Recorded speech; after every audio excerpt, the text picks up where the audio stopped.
For more than 100 years, California was the Golden State. In the past 30 years, it's become the poverty capital of America.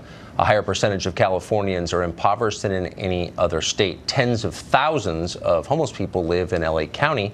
Many of them are concentrated in a tent metropolis along Skid Row. So what's it like in California's heart of darkness? Rebel Media's Katie Hopkins came over from London and spent this past weekend there in downtown Los Angeles, getting a sense. She joins us now with her report.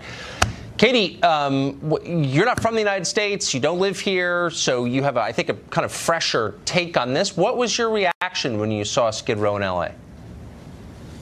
Well, for a long time, every time I'm in LA, you drive past Skid Row or people point out, oh, that's Skid Row, that's where the homeless people live. And it's almost as if everyone can just turn away, look away, don't go there. Even in a hotel that was giving out maps, they put a sticker over Skid Row, so as if it doesn't exist. So I figured, well, I'll go there, I'll stay there, I'll meet the people that are there, and I'll just see how big this problem is. And I can tell you, Tucker, it's like nothing else on earth. I've been to some migrant camps, but this is worse than that. It is one big sea of human waste and effluent and rats and filth. And the number of rats there just outweighs the population, which is in the order of 2,000 to 3,000 people living in these tents. And it is a desperate situation, but I really feel as well there is a human health hazard in the center of LA downtown, and that is a time bomb waiting to go off. It's very much like London in the 1600s, just prior to the bubonic plague. And that's what you guys are up against. And it's no wonder that Democrats would rather talk about sanctuary cities or dreamers, because that sounds so much nicer than potential bubonic plague in the middle of downtown LA. So some of the video that you sent us is too over the top even for us to show. And this is, taking place on the street. It's too disgusting, honestly.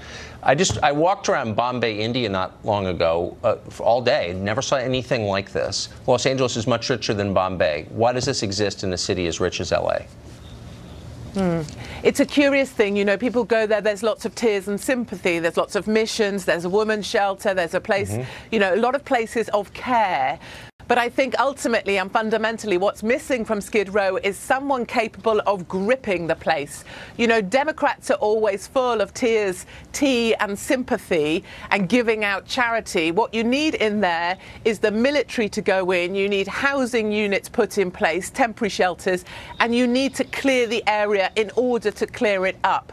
And that's not going to be done with sympathy, and that's not going to be done with, oh, it's such a shame, these poor people. That's going to be done with some kind of military operation to clear up that area. And no one's really going to want to take that. And what we need in America, I think, is more leaders who are willing to be unpopular, and a few more journalists perhaps who are willing to stop navel gazing or gazing at the cleavage of Stormy whoever, and actually going out there and reporting on some of the reality that we face day to day on streets that no one's talking about. Right. And it's not just, I'm embarrassed as an American to say to you, a Brit, that it's not just Los Angeles. It's Chicago, it's San Francisco, it's Washington, D.C., it's New York City. There's something that connects these. So give us I think that's right. Right. So give us your 15 seconds on that. What do you think it is? What's the cause of this? What's the ideology behind it?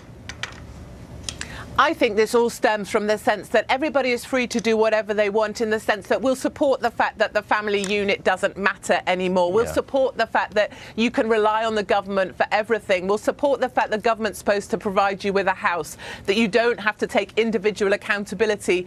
And what ends up then is a bunch of people who are completely lost, who are beyond help. You shut down the sanatoriums as well. They have nowhere to go.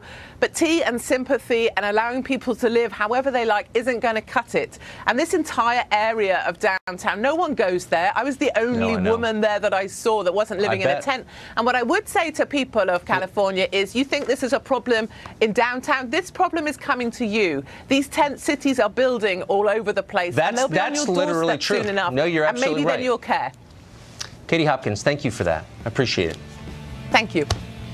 CNN has found a scandal brewing in the Trump cabinet. Someone may not believe in our nation's highest, really our only value, diversity. We'll tell you what that means.